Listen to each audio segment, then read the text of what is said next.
My mother was about 8 years old, and she would walk to school every day with a friend of hers back in the day when you could walk to school safely. And she was in New York. And so one day, instead of waiting for her friend to arrive, she felt prompted to leave early. So she walked alone, and she had her lunch money for afterwards. And as she was walking to school, a rabbi appeared unto her, or came unto her, and said, "Maidala, Maidala, I need you to help me." And she looked at him. She says, "What do you need?" He says, "I need subway money to get across town. I'm in the wrong part of town." And she reached into her pocket, and she pulled out 15 cents, and she gave it to him. She said, "If you need more, I can get it for you. I can run back to my house." He said, "No, this is the perfect amount of what I need." And he said, "I want to pray for you, a blessing."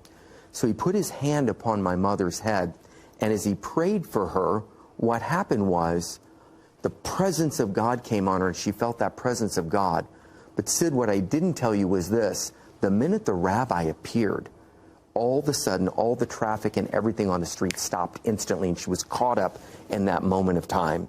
And as he released his hand from her, all of a sudden, everything started moving again. And as she turned and looked, the rabbi was gone. And she hid that in her heart. She didn't tell anybody that for years. But that's when she had first picked up the prophetic gifting of dreams and visions as an unsaved person that didn't yet know the Messiah, yet God began to visit her. And then when she had a clear presentation of the gospel, she became a believer. And she passed that prophetic gift on to you. By 20, you had a lifestyle of drug trafficking. And just before the big arrest, you actually had a warning from God. I was in my bed. It was the night before I was going to go steal our second jet that month. You steal your second jet? You say you let it roll off your tongue as if it's nothing. Well, it's interesting. You get cooked like a lobster in cold water. That's how the enemy does it. And he slowly turns up the heat, Sid. And the next thing you know, you're fully cooked. That's how the enemy gets us into sin.